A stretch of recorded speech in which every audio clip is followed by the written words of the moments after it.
Daily Bible reading, 2 Samuel chapter 18. David mustered the troops who were with him, and set over them captains of thousands and captains of hundreds. David sent out the troops, 1/3 under the command of Joab, 1/3 under the command of Joab's brother Abishai, son of Zeruiah, and 1/3 under the command of Ittai the Gittite. And David said to the troops, I myself will march out with you. But the troops replied, No, for if some of us flee, the rest will not be concerned about us. Even if half of us should die, the others will not be concerned about us. But you are worth 10,000 of us.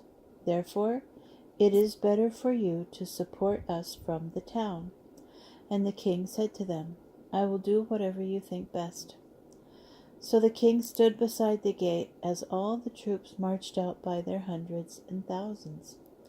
The king gave orders to Joab, Abishai, and Ittai, Deal gently with my boy Absalom for my sake. All the troops heard the king give the order about Absalom to all the officers. The troops marched out into the open to confront the Israelites, and the battle was fought in the forest of Ephraim.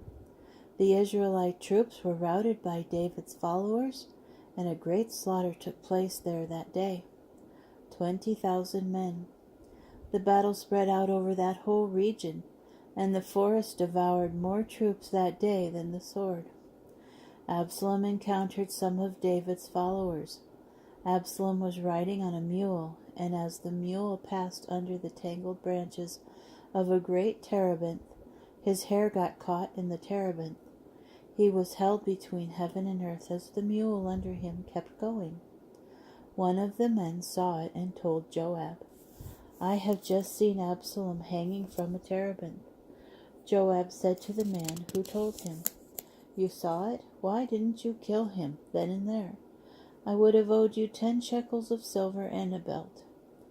But the man answered Joab, Even if I had 1,000 shekels of silver in my hands, I would not raise a hand against the king's son.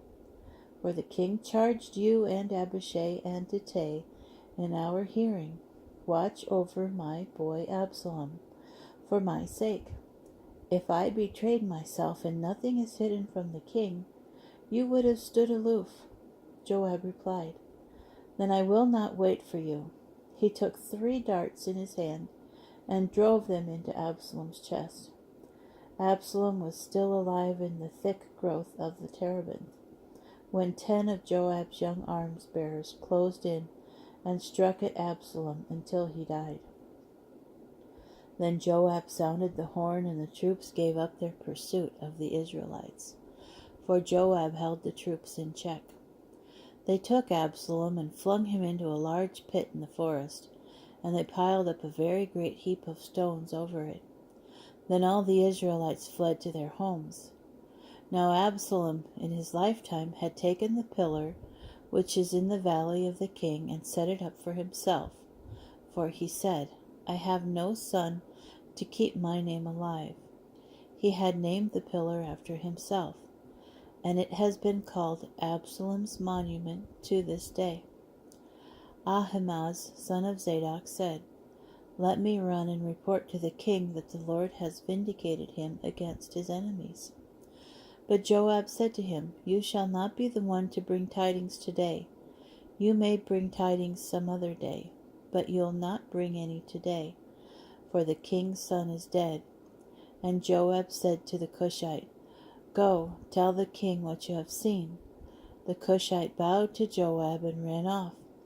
But Ahimaaz, son of Zadok, said again to Joab, No matter what, let me run too, behind the Cushite. Joab asked, Why should you run, my boy, when you have no news worth telling? I am going to run anyway. Then run, he said. So Ahimaaz ran by way of the plain, and he passed the Cushite.